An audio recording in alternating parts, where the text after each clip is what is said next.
तस्य क्रमाज्ञाता मंगलम नापि दृश्यते।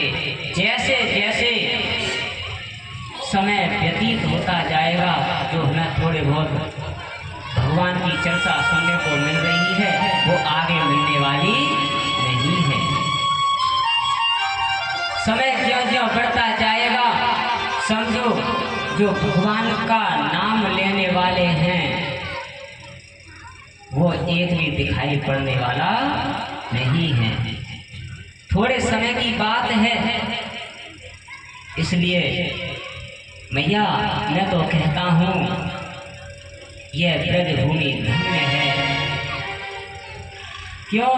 क्योंकि इस कलिकाल में इस ब्रज भूमि में आपका इतना सम्मान हो रहा है। वृंदावन में देखो तो अभी भी भक्ति का उतना ही सम्मान है। वृंदावन से संयोगा पुनस्तम तरुणी नवा धन्यम वृंदावनम तेरा भक्तिर नृत्यति यत्र च। ये वृंदावन धन्य है। क्यों? क्योंकि भक्ति महारानी इस कलिकाल में भी वहाँ नृत्य कर रही है, नाच रही है। भक्ति मैया ने पूछा बाबा एक बात बताओ, यदि कलियुग इतना दुष्ट है तो प्रभु ने इसे दंड क्यों नहीं दिया, इसे ऐसे ही क्यों छोड़ दिया? नारद जी बोले मैया जैसे ही भगवान अपनी लीला संपन्न करके परम धाम गए और उनके जाते ही कलियुग ने इस पृथ्वी पर धाम पर अपना पैर जमाना शुरू कर दिया।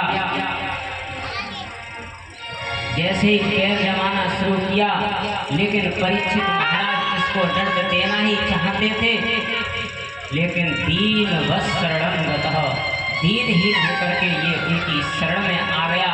और शरण में आने के बाद उन परीक्षित महाराज को इसमें एक गुण दिख गया। क्या? बोले यत् फलम नास्ति तपसा न योगेन समाधिना तत्फलम लभते सम्यक कलौ केशव कीर्तना। जो फल तपस्या के द्वारा हमें प्राप्त नहीं हो सकता, बड़े बड़े अनुष्ठान के द्वारा जो फल हमें प्राप्त नहीं हो सकता, वह फल केशव कीर्तनात् केवल भगवान के कीर्तन मात्र से हमें प्राप्त हो जाएगा। कलयुग में केवल यह एक गुण उन्हें दिखाई पड़ गया और इसी गुण पर परीक्षित महाराज रीझ गए। कलयुग को छोड़ दिया, मारा नहीं और अपने राज्य में उन्हें स्थान भी दे दिया।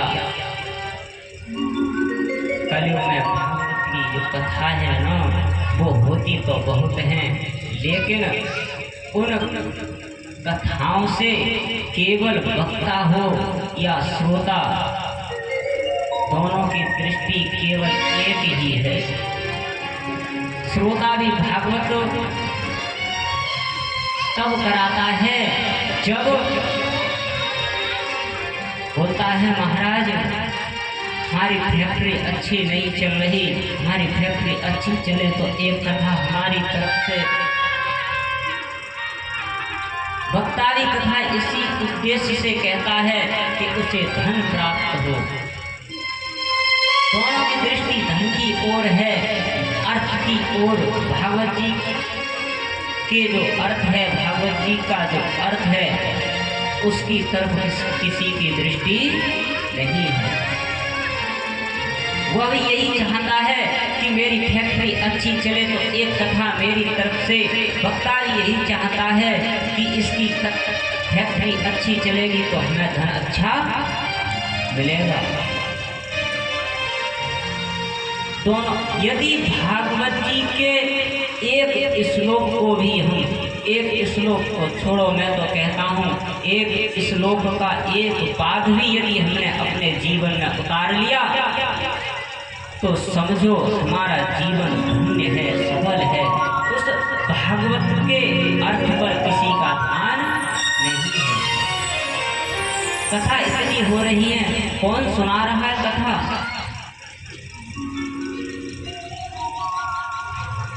वहाँ तो 88,000 ऋषियों का 1,000 वर्ष का सत्र चल रहा है। इस लोग कितने 18,000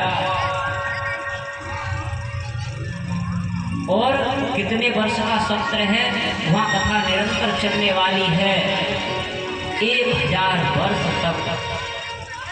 लेकिन हमको ये 3 घंटा की कथा में भी वो देखने उठाकर मोबाइल टाइम, महाराज 3:45 हो गए, महाराज 4:15 हो गए, महाराज बस 4:45 बजे तो आरती शुरू करवा ही दी।